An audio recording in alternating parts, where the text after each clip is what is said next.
اس سے پہلے کہ مراد اپنی بات مکمل کرتا کمرے کا دروازہ زور سے دیوار سے ٹکرایا۔ کیا کہے گا تو؟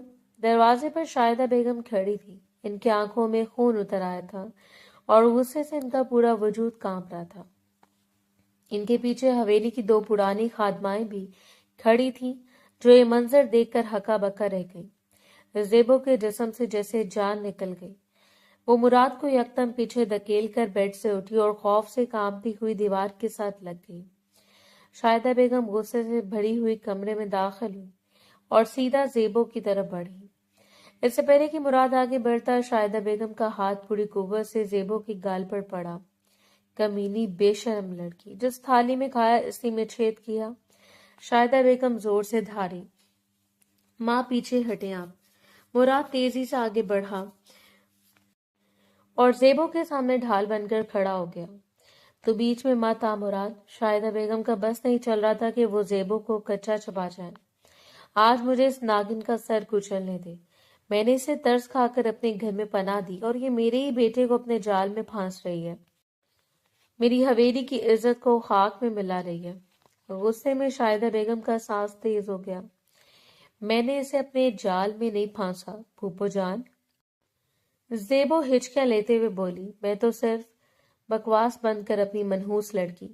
شاہدہ بیگم نے چیختے ہوئے کہا، تو کیا سمجھتی تھی یہ دو آنسو بہا کر تو میرے بیٹے کو حشمت خان کی دولت سے دور کر دے گی، مراد شاہ کی بیوی بن کر اس حویلی پر راج کرے گی؟ ماں خدارہ بس کرے، زیبو کا کوئی قصور نہیں ہے، میں خود اس کے قریب گیا تھا، میں اسے محبت کرتا ہوں، مراد نے اونچی آواز میں کہا۔ محبت؟ کیسی محبت؟ شاہدہ بیگم کی ہنسی میں زہر بھرا تھا۔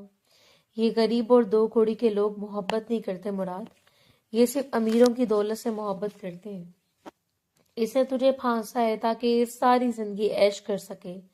پھپھو خدارہ مجھ پر یہ تہمت نہ لگائیں، میں نے کبھی دولت کی لالچ نہیں کی۔ زیبو روتے ہوئے زمین پر بیٹھ گئی۔ نورا، شاہدہ بیگم نے دروازے پر کھڑی خادمہ کو آواز دی، جا کر اس کی ماں کو بلا کر لا، ابھی اسی وقت۔ چند ہی لمحوں بعد زیبو کی ماں رضیہ ہانپتی کانپتی کمرے میں داخل ہوئی۔ سامنے کا منظر دیکھ کر اس کے ہوش اڑ گئے۔ زیبو زمین پر بیٹھی رو رہی تھی۔ مراد غصے سے سرخ تھا اور شاہدہ بیگم قہر بنی کھڑی تھی۔ شاہدہ بہن، کیا ہوا؟ میری بچی نے کیا خطا کر دی؟ رضیہ نے ڈرتے ڈرتے پوچھا۔ اپنی اس نکٹھو اور بے شرم بیٹی کی کرتوت دیکھ رضیہ، شاہدہ بیگم نے رضیہ کی طرف انگلی اٹھاتے ہوئے کہا، تیری بیٹی میرے بیٹے کو ورگلا رہی ہے۔ میں آج اپنے بیٹے کا نکاح کر رہی ہوں اور یہ منحوس یہاں اس کے کمرے میں ڈیرا جمائے بیٹھی ہے، اس کی باہوں میں یہ مزے کر رہی۔ نہیں شاہدہ، میری زیبو ایسی نہیں ہے، وہ تو صرف پھول سجانے آئی تھی۔ رضیہ نے روتے ہوئے زیبو کو گلے لگا لیا۔ بچی ہے وہ شاہدہ بہن، معاف کر دیں۔ بچی نے ڈائے نہیں ہے۔ شاہدہ بیگم آگے بڑھی اور رضیہ کے بالکل قریب آ گئی۔ ان کی آنکھوں میں خطرناک چمک تھی۔ انہوں نے رضیہ کے کان کے قریب اپنا چہرہ کیا اور ایک ایسی سرگوشی کی جو صرف رضیہ سن سکی۔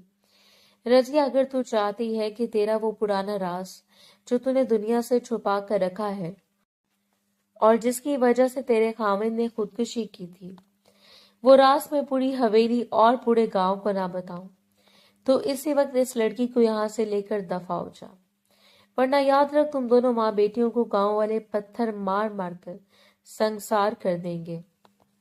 یہ سننا تھا کہ رضیہ کے چہرے کا رنگ ایسے اڑ گیا جیسے کسی نے اس کے جسم کا سارا خون نچوڑ لیا ہو۔ اس کی آنکھیں خوف سے پھیل گئیں اور اس کے ہونٹ بری طرح کانپنے لگے۔ اس نے بے یقینی اور دہشت سے شاہدہ بیگم کی طرف دیکھا۔ کیوں رضیہ، اب زبان کیوں بند ہو گئی تیری؟ شاہدہ بیگم نے پیچھے ہٹتے ہوئے فاتحانہ مسکراہٹ کے ساتھ کہا، لے جا اپنی بیٹی کو یہاں سے، اور آج کے بعد اس کی شکل میرے بیٹے کو نظر نہ آئے۔ چل زیبو، اٹھ۔ رضیہ کی آواز میں ایک عجیب سی لرزش اور دہشت تھی۔ اس نے سختی سے زیبو کا بازو پکڑا۔ اماں، مجھے کہاں لے جا رہی ہو؟ اماں، کیا کہا ہے پھپھو نے آپ کو؟ زیبو نے مزاحمت کرنے کی کوشش کی۔ میں نے کہا چل یہاں سے۔ رضیہ نے لگ بھگ چیختے ہوئے زیبو کو کھینچا۔ ہمیں اس حویلی میں نہیں رہنا، چل یہاں سے۔ زیبو کہیں نہیں جائے گی مومانی جان۔